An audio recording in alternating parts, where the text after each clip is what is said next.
Thank you for attending today, Glaziers Hall in London, for a very special press conference to announce the long-term multi-fight deal between Matchroom Boxing and Billy Joe Saunders.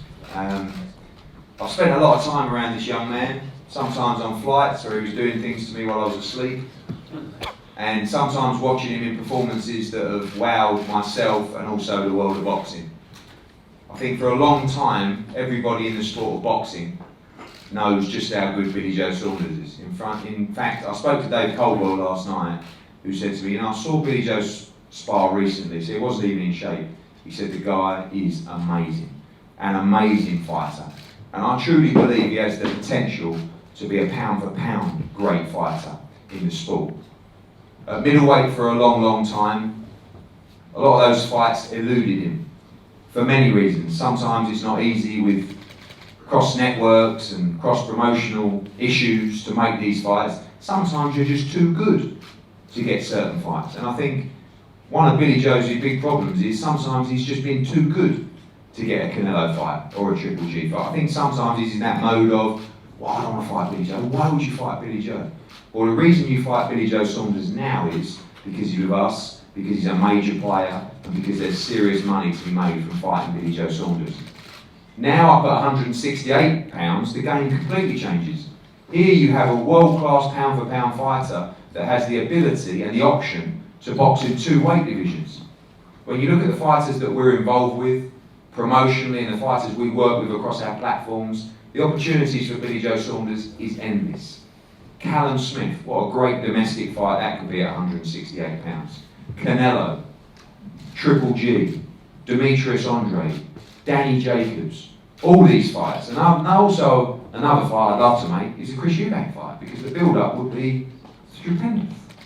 And we also want to make all of those fights as soon as possible. The last week or so has been frustrating because we couldn't go to those teams and talk to them about the Billy Joe Saunders fight. Now we can. And Billy Joe Saunders, regardless, will box end of October, early November, UK or America. He has a choice of both.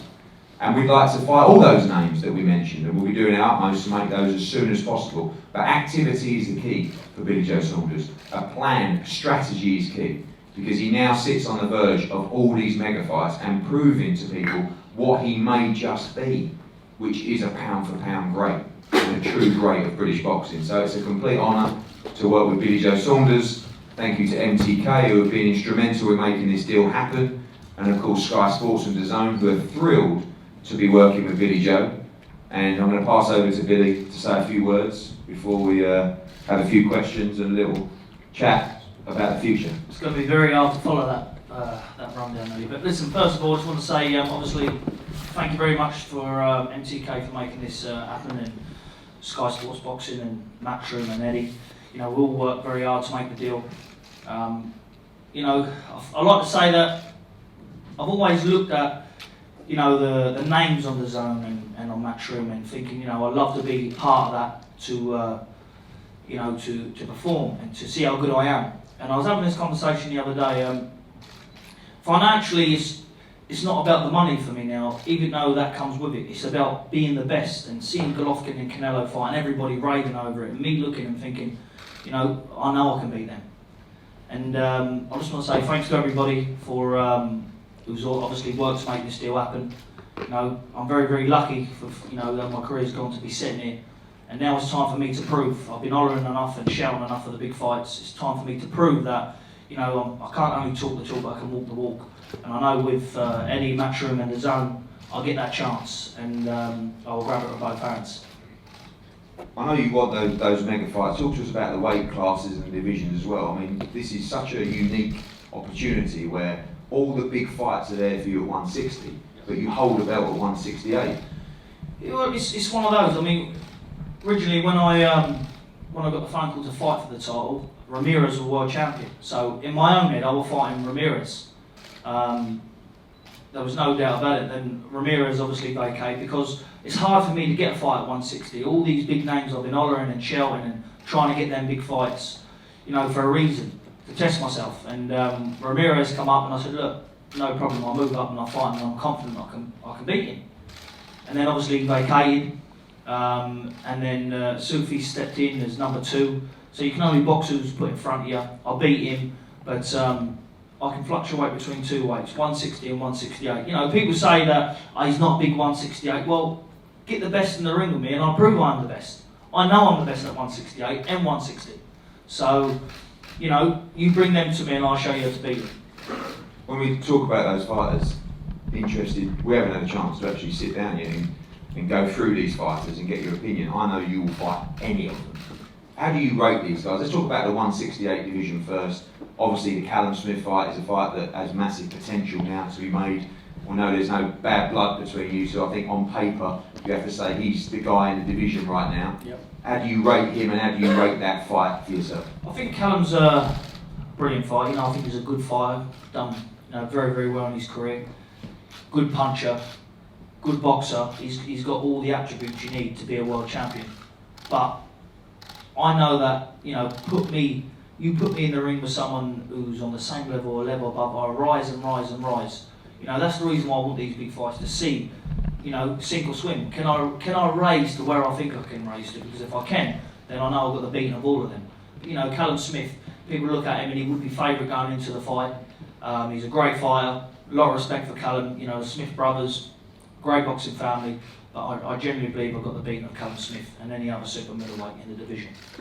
Talking about someone that doesn't quite have the resume of Callum Smith or the belts, Chris Eubank Jr. Still a big domestic fight, and I know one that we have talked about in the past, one that still whets the appetite of British fight fans. I know you beat him previously. Yeah, for me, he's a world-class bum, really, because without being disrespectful, if I couldn't beat him, then I'd never put on a pair of gloves again, because you know, his boxing IQ, everything like that. He's fit and strong. That's it. You know, he stepped up against Groves, and Groves was, you know, past it really. You know, he retired a fight after. I think that's the Eubank fight. You know, it's a fight that obviously I wouldn't entertain. You know, the only gain I'm going to get out of that is financial. Anything else, I'll beat with my eyes closed. I don't really rate him. I don't put him in top. I wouldn't put him in the top 5, 6 in England. Definitely not. Talk about the middleweight division, 160, the fight that we thought we were going to make once. I was so excited about, and obviously we had a press conference out there, Demetrius Andre. Yep. A guy that I do liken a bit to yourself in that has great boxing skills, and he's not someone necessarily on the top of the list that some of the bigger names stand out and jump out to fight. I think because of his style, I think that, you know, they look at him as a long, gangly southpaw, but I looked at a lot of flaws in Andre that I knew I could exploit, you know, for the likes of, I know it's different level, but southpaws, you look at my previous southpaw opponents, Andy Lee, Tony Hill, you know, Akavov, even though that fight, you know, I wasn't 100%, the list goes on, the southpaws. And I just find that with Andre, he would cause somebody like, you know, Golovkin a bit of trouble because he's got good feet and good hands, but I feel that a good counter puncher would beat him to the punching. At world class, you can't afford to be getting beat to the punch. But he's a good fighter, put him up there, but at middleweight, I was very confident about taking him out of the game. One guy like yourself that can fluctuate is Danny Jacobs. Yep. Obviously part of the Zone and Sky Sports team as well. Another potential fight for you at 160 or at 168. Yeah, I think Danny Jacobs, he's a brilliant fighter. I think that he just got lost in the moment against Canelo. You know, Golovkin, I thought we could have maybe nicked that fight. He's a good fighter. I'll put him up there definitely. He's a real fight, and if I boxed him, it'd be a hell of a fight. Good for the fans. Talk about the two money fights, if you like, at 160. Firstly, Gennady Golovkin looks set to fight Derevyanchenko for the IBF world title. Where do you think he's at in his career, and do you think that is a fight that you win in style? Well, it's one of them. I was having a conversation with someone the other day. If I can't beat a 37-year-old man who's been around a bit now, then I'm 29 in my prime, and there's something wrong. Again, I'm not as good as what I thought I was, so I'm very confident of beating Golovkin, very clearly and very widely. I think that the two fights with Canelo showed, because the first one I thought he won, and the second one Canelo didn't improve, but obviously the training camp and the sparring in Golovkin's camp took a toll, and that's what really cost that fight to be a little bit closer than the first one. And I believe that I could exploit that very easily in Golovkin. Again, Golovkin's someone that could potentially fluctuate in the weight classes. I think his last fight was at 163, this is at 160. But I know, speaking to their team, he'd be willing to maybe move up and fight you for a 2-division world championship? Well, Golovkin can come up to 180 if he wants with me. I'm not bothered about that. I'll fight Golovkin whatever weight he wants, because that's a fight that, you know, I would absolutely love, because I think that if I got that fight and I could show people around the world how, not, you know, being big-headed or brash talking, but show people how easily I could beat him in outboxing and probably do a better job than Canelo, then people would probably call for that fight after. With Canelo, and obviously your signing was discussed with Sky, and particularly DAZN, and they see you as a prime candidate for the Canelo fight. Obviously they have a huge deal with him over many fights and many years. That really is the money fight in the division. I think got to put him up in the pound for pound top 3 in boxing right now. Do you see that as your biggest test in boxing? You know, it all depends, because obviously he's the biggest name, but styles make fights, and we see when he boxed Lara, he had all sorts of trouble. And I believe I'm technically, my mindset's a lot better than Lara's, and you know, I thought Lara nicked that fight. And back then Canelo was more in his prime. You know, all these training camps, you see him now training all these knee supports and, you know, these elbow supports and all that. He's a brilliant fighter. I'm not taking anything away from him, I'm not talking down to him, but I wouldn't be sitting here if I couldn't believe I could beat these, because I wouldn't get in the ring with anybody. No matter if you offered me £1 billion if I didn't think I could win. I'm going in these fights knowing and believing what I can do, and you know, even though that he's the big name in the sport, I'm there to take it. I'm on that ladder looking up now. I'm on the right path with the zone and with Matchroom and yourself to make them fights and to win them. Finally, where do you see yourself at now mentally in your life? You know, we've seen a lot of questions I was getting earlier. People saying, oh, you know, do you have to talk to Billy about, you know, what he does on social media and says? And I said that you can't take the rawness out of Billy Joe, because that's what I believe can make you beat fighters like Canelo and Triple G. But do you feel as though you've sort of matured in your life now, in your career, and it's all action now, absolute all business, no messing around? Well, that's it. I mean, you know, I look at it in, you know, the past. What I've done obviously is a few bits and bobs here and there, and more than a few bits and bobs probably, but it's not been great, is it, for the public eye? But you know, I'm not a dressed up person. I am who I am, and I'm not arrogant. I'm just, you know, I'm one of the boys, shall I say? But when it comes to my work now, I know that I'm on this track, and you know, everything I've been working for all my life. I've been boxing since I've been 5, so everything I've ever wanted and worked for now is on the platform of where I'm at now, the zone, the Sky in America. You know, that's the time now to put my name in big shiny lights and to see how good I am.